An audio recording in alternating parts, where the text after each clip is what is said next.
in the name of Deputy Tommy Broughan, who has 4 minutes. Thanks, a few weeks ago, Gerard Gannon Properties submitted proposals for a huge development of 1,950 residential units and 22,782 square metres of commercial development across 15 blocks, up to 15 and 17 storeys high in Clongriffin, which is part of the north-south fringe of Dublin City and Fingal County, and part, of course, of Dublin Bay North constituency. Now, much-needed new homes, of course, are generally very welcome, but astonishingly, in this case, Minister, 1,130 of the proposed apartments are intended to be built to rent. And this in a housing area, of course, where up to 9,000 individuals and families are waiting for accommodation in Dublin City Council and Fingal County Council housing lists. And, of course, a remarkable feature of the application also is that about a quarter of it has been sent to Dublin City Council, with the 3/4, with the rest of it going directly to Bord Pleanála.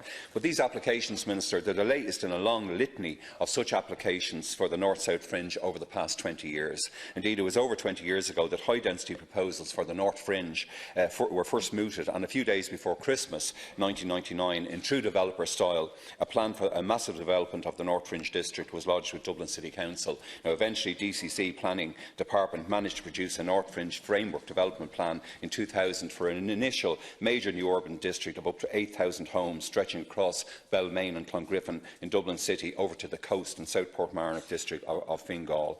But development of this region, Minister, has been stop-start and highly erratic, with the failure of the two planning authorities, Dublin City Council and Fingal County Council, to work closely together, and developers like Gannon Homes, Stanley Holdings and Helsingor to sustainably deliver much heralded infrastructure, including public transport, schools, health centres, childcare facilities, community and amenity spaces, shops and the Garda station. Indeed, it took nearly 10 years for us to get our Clongriffin Dart station, and even longer for the first two primary schools for the burgeoning population of the area. Clongriffin town centre itself is still waiting, for example, for a supermarket and other much-needed commercial and professional services. And at the western end, of course, of the new main street of the district in 2006, Stanley Holdings, they pulled out of a Section 183 agreement with Dublin City Council for the long-promised new Balmain Clare Hall town centre. Of course, the north-south fringe, as the Minister will remember, was also bedevilled with the problems of pyrite contamination and installation difficulties, and it took years for the successful remediation of affected structures down to 2015. And the taxpayer in Dublin City Council, of course, have ended up bearing the €40 million net cost of totally rebuilding Priory Hall, which straddles the central section of the main street of the main boulevard of the North Fringe. And since the crash, of course, the North-South Fringe has had large tracts of derelict lands. They were land hoarded by developers, and constituents fear it could take another 10 years to build out the region and to provide the critical services we desperately need. So, given the above history, I'd like to support of the Minister and Minister Owen Murphy to call on the planning regulator to carry out a review of all aspects of the planning of the North-South Fringe, and indeed to look at the whole history of this development and other urban regions in Ireland and exemplars abroad, because we've seen exemplars in countries like Sweden of the similar size that were perhaps built out with all essential services in, step by step, which hasn't happened, unfortunately, in the North Fringe and the South Fringe. Under the Planning and Development Amendment Bill 2016, Section 3P, which we passed in this House not too long ago, the new Office of the Planning Regulator, he can review the performance of the functions of Bord Pleanála and planning authorities such as Dublin City Council and Fingal County Council. The Regulator is also tasked by the same section to oversee the delivery of effective planning services to the public by planning authorities and to conduct research for the Minister. Now, I believe the planning of the North-South Fringe is a very striking example of why developer-led planning is really bad for our new urban districts, or as our distinguished journalist, Mrs Jean Kerrigan of the Sunday Independent, has said, it's why, and I quote, housing is too important to be left to developers. Thanks, Cavan. Minister Phelan has 4 minutes. Sorry, Cavan Corner, just taking a note. Thank you, Deputy Broughan, for raising the matter and giving me the opportunity to explain the role of the Office of the Planning Regulator to the House. As you are aware, the final report of the Mahon Tribunal recommended the establishment of an independent planning regulator and legislation to put in place. The statutory framework for such a regulator was in train for a number of years. The Office of the Planning Regulator was established in April of this year under the Planning and Development Amendment Act 2018. The OPR is responsible for the independent assessment of all local authority and regional assembly forward planning, including development plans, local area plans, regional, spatial and economic strategies. and other plans indeed. They will provide statutory observations during the drafting of statutory plans, and in cases where the OPR finds that a local authority's plans are ultimately not consistent with the relevant regional or national policies, including the provisions of the National Planning Framework, the OPR will recommend the use of ministerial powers to bring plans back in line with statutory requirements and best practice. The OPR is also empowered to review the organisation, systems and procedures used by any planning authority or on board Pleanála in the performance of any of their planning functions under the Planning Acts, including assessing risks of maladministration or corruption. The OPR can initiate such reviews at its own behest, at the request of the Minister, or on foot of complaints or submissions from members of the public. In performing its functions, the OPR will take into account the objective of contributing to proper planning and sustainable development and the optimal function of planning under the Planning and Development Acts as amended. As you've outlined, the North Dublin South Fingal Fringe straddles two local authorities, Dublin City Council and Fingal County Council. The Eastern Midlands Regional Assembly have adopted a regional spatial and economic strategy which will be implemented by way of a review or variation by local authorities of all relevant development plans. Given the timing of the development plans in Dublin City and Fingal, I understand that DCC and Fingal are proposing to vary their development plans to take account of that regional strategy. In this regard, they have up to 26 weeks from the date of the adoption of that regional strategy to initiate such a variation, which is up to early January 2020. Any variation of county development plans will be considered by the OPR in line with its functions under the Planning Acts. Notwithstanding this, it is the function of a planning authority to plan for its own administrative area in accordance with national planning policies and guidance.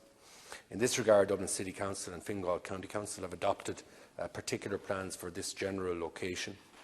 Some of them have been mentioned by the Deputy in his comments. These plans were adopted by the elected members of the relevant local authorities in accordance with the requirements set out in the Planning and Development Acts.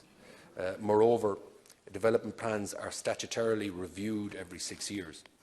While I cannot prejudge the contents of a future development plan, in view of the strategic nature of these lands to the orderly development of Dublin, I would expect that the relevant development plans would consider the appropriate future development of this area.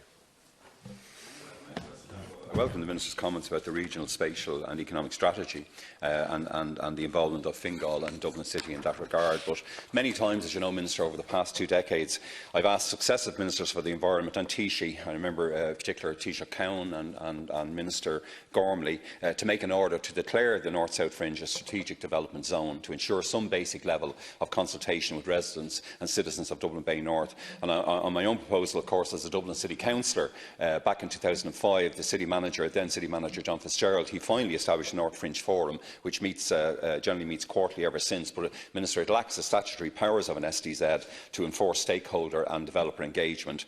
So I believe part of the review that the planning regulator should carry out into the North-South Fringe he should examine why it wasn't made a strategic development zone. What was the reason for that? And as I indicated in my earlier speech, of course, homes are desperately needed in Dublin Bay North, where we have almost 7,000 households waiting to be rehoused in the Dublin city side, and up to 2,000 across the Dark Line in the Hope Malahide area of Fingal County. But in the Part 5 documents to the major plan that's gone in, less than 200 of these units will be allocated for social housing. And astonishingly, most astonishingly, no less than 678 units of the 1,030 apartments in the Strategic Housing Development Section 1 are built to rent, and there's a total of 1,130 apartments are built to rent. So, I mean, what's the strategy and what's the plan here, Minister, in this regard? And the Downey planning reports for Gannon Properties, they list 26 major planning applications and a remarkable 126 applications, mostly made from Gannon companies, for the Clongriffin district of the North Fringe since the turn of this century. Now, many of these applications, of course, were never built, and there continues to be extant permissions for several areas of the current planning applications. That's why, even a decade ago, I called on Dublin City Council and Fingal County to establish a clear 5 to 7 year planning and construction timetable so that the urgently needed infrastructure could be built. So I believe, Minister, that the blizzard of unbuilt planning permissions, the history of land hoarding and the failure to provide essential social and commercial services for a district that's expected to have a population ultimately of perhaps 50,000 plus residents, it should now be examined, maybe in a first major such examination, by our new planning regulator. Thanks, Cain. Thank you. First of all, just to say, Deputy, I can't comment on individual planning applications, but the points you make, I fully understand them. I suppose we're into new territory now in that the Office of the Planning Regulator has only just been established and been talked about for years. But one of the key criteria, or one of the key points that was at the centre of its establishment was its independence from the Custom House and from politics. I suppose that's the result of the Planning Tribunal report. You can ask the regulator Yeah. to do research. Yeah, and I was going to get to that point. I will talk to Minister Murphy. You said it in your opening comments. I suppose there is a balance to be struck. We want the office to be completely independent, but it does allow for the issue of research. I was looking at the map of the area in question, and it is a huge area that the Deputy has represented for years, with the potential for to change the landscape utterly out there and to provide sustainable homes and communities for thousands and thousands of people.